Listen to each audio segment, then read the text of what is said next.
Late చేయకుండా సార్ని invite చేద్దామా? ఇన్వైట్ చేద్దామా? So please welcome Ranjith sir all the way from Srikakulam. గట్టిగా చప్పట్లతో ఆహ్వానం పలుకుదాం. Please welcome to the stage.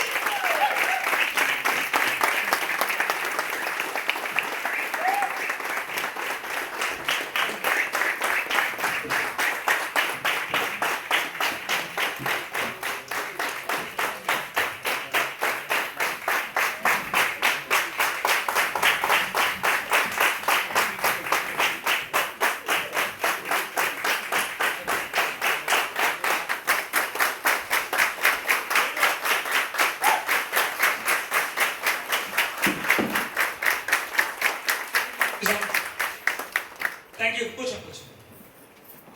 So ముగ్గురు పిల్లలు రాజారెడ్డి గారు సార్ కూర్చొని వస్తారు. మొబైల్ ఓపెన్ పెట్టండి సార్. సో హస్బెండ్ కోల్పోయారు. ముగ్గురు ఆడపిల్లలు. ఎంతమంది ఆడపిల్లలు? ముగ్గురు ఆడపిల్లలు. పోషించుకోవడం కోసం ఆవిడ రకరకాల పనులు, ఇంటి పనులు, ఇంకొక కూలి పనులు చేసుకుంటూ ఈ డబ్బులు సరిపోక పాత సామాన్లు ఉంటాయి కదా, పాత సిల్వరు, వెండి, రాగి సామాన్లు, ఆ ఇంటింటికి వెళ్ళి కొనుక్కోవడం, వాటికి డబ్బులు ఇచ్చేసి వాళ్ళకి ఏదైనా డబ్బులు ఇచ్చి తీసుకోవడం ఇలా చేస్తుంది. సో పిల్లలు పాపం ఆకలితో కష్టంతో బాధలు ఉన్నారు. సో ఇలాంటి సమయంలో ఒకరోజు ఒక పెద్దవాడు వచ్చి, ముసలావాడు వచ్చి నా దగ్గర ఈ మరచెంబు చూడండి, పూర్వకాలం నీరు మరచెంబులు పట్టుకెళ్ళాం ఎసాను మన ఇల్లు ఉంది, రాగిలో ఉంటుంది, చెంబు ఉంటుంది.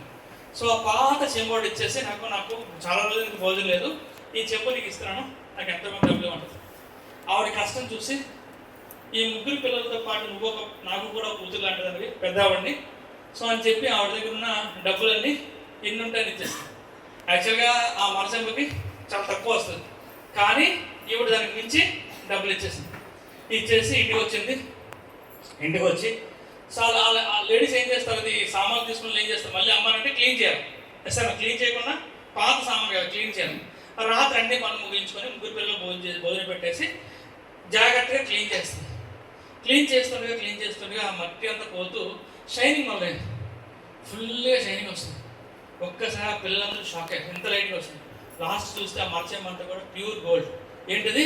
గోల్డ్. ఆ పిల్లలందరూ అంటారు, చనిపోయిన మా నాన్న ఈ గోల్డ్ ఇచ్చాడు, సూపర్, ఇంకా మన కష్టాలు తీరిపోతే బాగా చదువుకోవచ్చు, రేపటి నుంచి పుష్టిగా 3 పూటలు భోజనం చేయొచ్చు, అన్నీ చేయొచ్చు అని అనుకుంటారు. ఈవిడ కూడా ఏమనుకుంటుందంటే, మా భగవంతుడు మా కష్టాలు తీర్చేశాడు అనుకుని హ్యాపీగా, ఫుల్ హ్యాపీగా ఫీల్ అవుతుంది.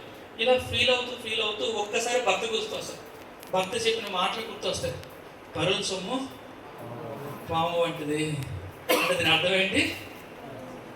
పెద్దవాడి కష్టం మంద తీసుకోవడం కరెక్ట్ కాదు. సో పిల్లలు చెప్తుంది, ఇది మంద కాదమ్మ, ఇది ఒక పెద్దవాడ పాపం కష్టాల్లో, బాధల్లో, సమస్యలు ఉంది, ఆవిడ నాకు ఇది ఇచ్చింది, రేపు తెల్లవారు ఆవిడకి ఇచ్చేద్దాం, ఆవిడైనా సుఖంగా ఉంటుంది, సంతోషంగా ఉంటుంది, లాస్ట్ కాలంలో చక్కగా పోతుందని చెప్పి ఉదయాన్నే పనులన్నీ పక్కన పెట్టేసి ఆ చెంబు పట్టుకొని ఎక్కడ ఉందని ఎదగడానికి ఎదుగుతుంది. ఉదయం నుంచి సాయంత్రం ఎదుగుతుంది, దొరకదు. ఒక మూల ఒక షాప్ పక్కన ఆ ముసలావిడ ఏదో తింటూ కూర్చుంటుంది. ఆవిడ కాళ్ళ దగ్గర కూర్చొని, అమ్మ నువ్వు నన్ను తెచ్చే కవర్లో తీసేసి, ఇది నువ్వు నన్ను తెచ్చావు కదా, ఇది మామూలుది కాదు, మొత్తం ప్యూర్ గోల్డ్, ఇది నువ్వు హ్యాపీగా బంగారం షాపులు ఇస్తే నీకు ఎంత కావాలంటే అంత డబ్బులు ఇస్తారమ్మా, నువ్వు సుఖంగా ఉండొచ్చు అని చెప్పి ఆవిడకి ఇస్తాను.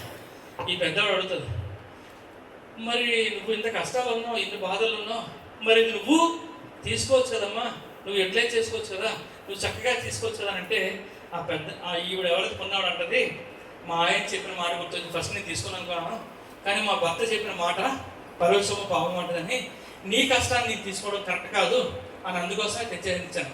సో ఎప్పుడైతే చేతి ఇలా పెడతాడో అప్పుడు ఆ ముసలివాడు ఇలా చేస్తుంది విగ్గు. సో ఆ విగ్గు తీసి ఎవరైతే ఉన్నారో అవన్నీ ఓపెన్ చేస్తే ఆవిడ ఆ చుట్టుపక్కల 20-30 గ్రామాలకి గోల్డ్ సప్లై చేసే ఒక పెద్ద బిజినెస్ మ్యాన్ సంబంధించిన వాళ్ళ ఫ్యామిలీ.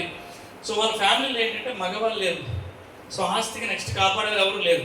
సో ఆవిడ ఏమంటుందంటే, గత కొన్ని నెలలుగా, సంవత్సరాలుగా మంచి వ్యక్తి కోసం, అలాంటి వ్యక్తి కోసం అన్వేషిస్తున్నాను, చాలామంది కలిగి ఇస్తుంటే చక్కగా దాన్ని వాడుకొని వెళ్ళిపోతున్నారు, కానీ ఎవరు కూడా వెనక్కి తేలేదు. సో నీలాంటి వ్యక్తి కోసమే ఎదురు చూస్తున్నాను, నాకున్న కోట్ల ఆస్తికి నువ్వేనమ్మా వారసురాలు అని ఇస్తాడు. సంబంధించిందే ఒక డైరెక్టరో సిల్వరో గోల్డో ఇస్తాం. ఇచ్చిన తర్వాత మనం ఏం చేస్తాం,